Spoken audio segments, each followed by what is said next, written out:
पकड़ा गया शेर। तेनालीराम कई दिनों बाद अपने गांव गया तो पता चला कि गांव वाले एक शेर के कारण बहुत दुखी है। शेर जंगल से भागकर गांव में आ गया था और पास ही झाड़ियों में छिप कर रहा था। गांव के कई लोगों को उसने अपना शिकार बनाया था।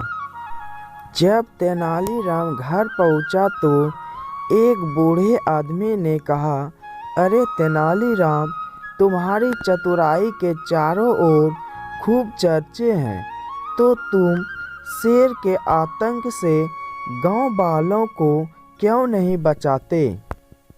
तेनालीराम चकराया, बोला, लेकिन शेर को तो शिकारी पकड़ेगा, मैं भला इसमें क्या कर सकता हूँ?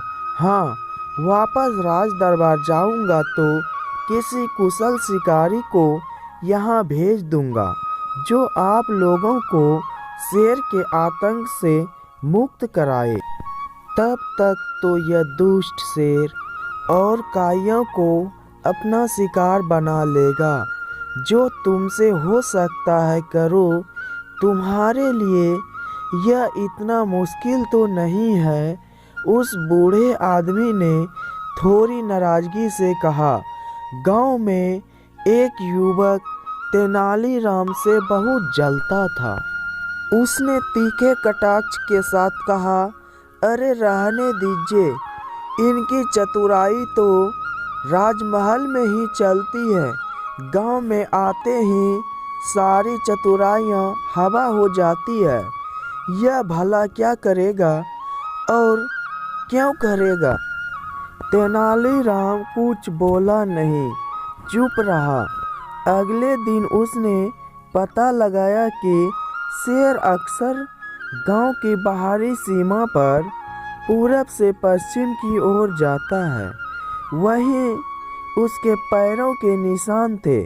ज़्यादातर गांव वाले को यह बात पता थी, इसलिए अब वे उधर नहीं जाते थे। पर अनजान लोग को यह सब पता नहीं था और वे शेर के चुंगल में फंसकर मर जाते थे। रोज कोई ना कोई हादसा हो जाता था। तेनालीराम ने कुछ देर सोचा, फिर कहा, कुछ नौजवान हाथ में लाठी, रस्सी और फावड़ा लेकर मेरे साथ चलो। मैं देखना चाहता हूँ वह जगह कौन सी है। शेर नहीं तो जरा शेर के पाँव के ही दर्शन कर लूँ।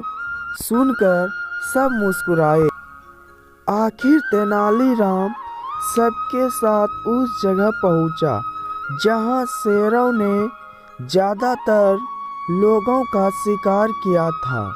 उसने चारों तरफ नजरें दौड़ाई, फिर बीच में एक जगह गड्ढा खोदने के लिए कहा। फिर उस गड्ढे को घास फूस और झाड़ियों से अच्छी तरह से ढक दिया। गड्ढे के दूसरी ओर एक बकरी बांध दिया गया।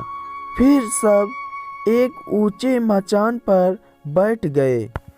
थोड़ी देर में ही शेर के आने की आहट सुनकर बकरी मिमियाने लगी। बकरी जितनी तेजी से में चिल्ला रही थी, शेर भी उतनी ही तेजी से पूंछ उठाए उसकी ओर चला जा रहा था। पर थोड़ा आगे आते ही अचानक गड्ढे में उसका पैर पड़ा और वह धम से उसमें गिर गया। उसी समय झटपट गांव के जवान लाठियां लिए हुए आए और शेर को बांधकर एक जंगल में छोड़ आए।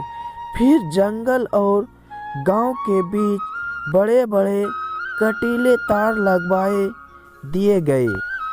कुछ दिन बाद छुट्टियां खत्म होते ही तेनालीराम अपने गांव से राज दरबार पहुंचा।